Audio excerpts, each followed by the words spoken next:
সভাপতি, সাধারণ সম্পাদক।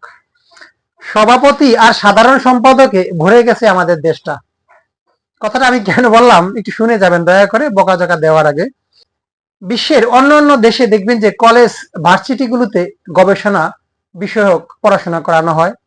তারা যে কোনো বিষয়ে গবেষণা করে, মিসাইল আবিষ্কার করে, রকেট আবিষ্কার করে। আর আমাদের দেশে বিশ্ববিদ্যালয়ে আবিষ্কার হয় সভাপতি আর সাধারণ সম্পাদক আর সাংগঠনিক সম্পাদক। তার মানে রাজনীতি আমাদের দেশে শিক্ষা ব্যবস্থার ভিতরে ঢুকে গেছে বর্তমানে।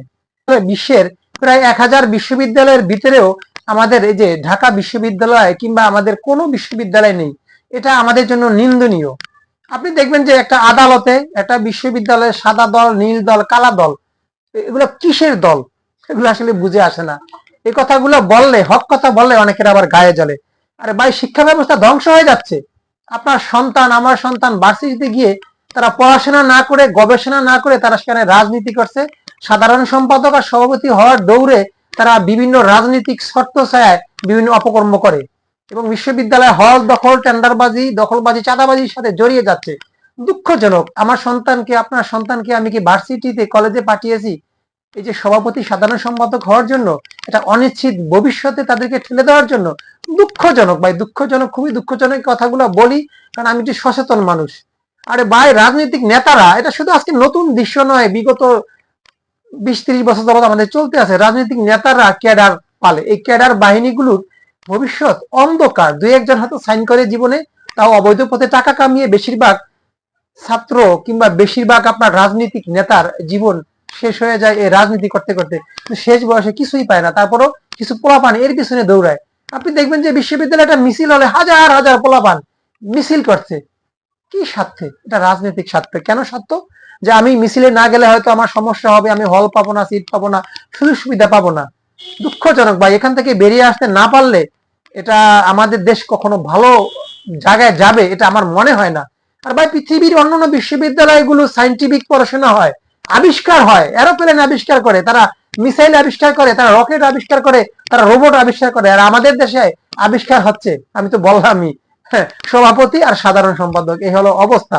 আসলে দুঃখজনক, দুঃখজনক। প্রতিটা বিশ্ববিদ্যালয়, প্রতিটা মাধ্যমিক বিদ্যালয়ে এই রাজনীতির পোকা ঢুকে গেছে। আমি আমার সন্তানদেরকে বলে দিয়েছি, জীবনে রাজনীতি করবার না।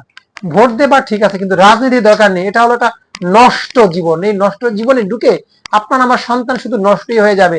অনেক ছাত্র অকালে প্রাণ হারিয়েছে বাংলাদেশে এই রাজনীতি করতে গিয়ে। রাজনৈতিক নেতাদের ছত্রছায়া থেকে তারা জীবন বিলিয়ে দিয়েছে, কিন্তু শেষে মৃত্যুর পরে তারা কিছুই পায়নি ভাই। তা কেন আপনি অনিশ্চিত ভবিষ্যতে তাদেরকে ঠেলে দিবেন? দুঃখজনক। আপনি দেখবেন যে একটা ভার্সিটিতে, কলেজে, আপনারা দেখবেন যে একটা সরকারি প্রতিষ্ঠানে বিভিন্ন দল, নীল দল, কালা দল, সাদা দল ও সাধারণ সম্পাদক, আমি অমুক ভাইয়ের, আমি অমুক ভাইয়ের, আমি তমুক ভাইয়ের। দুঃখজনক। এইভাবে তারা বিভিন্নভাবে চাঁদাবাজি করে, অন্যকে মাথা বিক্রি করে তারা চাঁদাবাজি করে। এই সুযোগটা তারা কেন পাবে? আমাদের এই তরুণ সমাজকে ভাই, প্রযুক্তিগত বিদ্যায় উন্নতি করুন, এদেরকে কাজে লাগিয়ে দিন। এই ছেলেপেলের জীবনগুলোকে ধ্বংস করিয়েন না। বিশেষ করে গার্জিয়ানরা মনে রাখবেন, রাজনীতি থেকে দূরে রাখেন। রাজনীতি করতে পারে মনে মনে।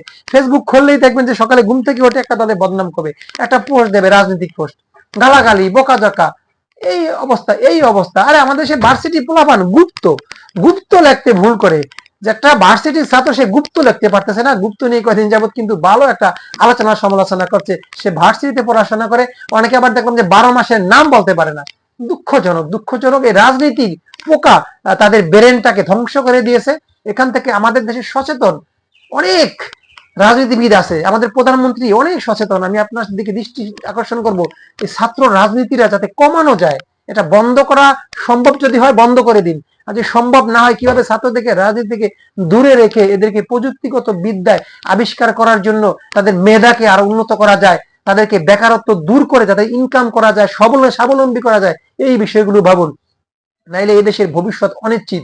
প্রায় 20 কোটি মানুষের দেশে আমাদের দেশ পিছিয়ে পড়ছে। আর ভাই, চীনের দিকে তাকান ভাই, জাপানের দিকে তাকান ভাই, আপনি সিঙ্গাপুরের দিকে তাকান। আমরা কোথায় আর তারা কোথায়? শুধু এই রাজনীতির জন্য, রাজনৈতিক প্রতিহিংসার জন্য এই দেশ আগাতে পারবে না। একটা দল মনে করে যে আমি ক্ষমতায় এসে সব খেয়ে দেবো, সব মেরে দেবো। প্রতিহিংসা, প্রতিহিংসা। এই প্রতিহিংসা থেকে আমাদেরকে বেরিয়ে আসতে হবে, কারণ প্রতিহিংসাটা সৃষ্টি হয় শুধু রাজনীতির কারণে। রাজনীতির ছত্রছায়ার কারণে, ইনকাম করার কারণে যে আমি ক্ষমতায় গিয়ে আমি ওই ঘাট দখল করব, এই ঘাট দখল করবো, এরকম একটা চিন্তা ভাবনা বা এটা একটা অনিশ্চিত ভবিষ্যৎ, একটা খারাপ ভবিষ্যৎ দিকে ঠেলে দিচ্ছে আপনি আমার সন্তানকে। দুঃখজনক, এখান থেকে বেরিয়ে আসতে হবে আমাদেরকে।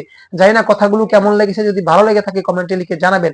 আর যদি বকা দেওয়ার প্রয়োজন হয় তাও দেন, সমস্যা নাই, কিন্তু ভালো কথাগুলো প্রচার করবো ভাই। ভালো কথা বলতে গেলেও অনেকের গায়ে ধরে যায়, অনেকে গুপ্ত বলে, অনেকে রাজাকার বলে। দুঃখজনক যে দুইটা তিনটা ভাষা আমাদের দেশে না বললে কিছু মানুষের ভাত হজম হয় না। দুঃখজনক, এখান থেকে বেরিয়ে আসতে হবে আমাদেরকে। আমাদের সন্তানদেরকে রক্ষা করতে হবে। এটা আমার আপনার সমাজে যারা সচেতন নাগরিক তাদেরই দায়িত্ব, কর্তব্যের ভিতরে পড়ে যায়। বিষয়টা মনে রাখবেন, না হলে একটা সমাজ, একটা দেশ ধীরে ধীরে ধ্বংস হয়ে যাবে। কথাটা মনে রাখিয়েন। আল্লাহ হাফেজ।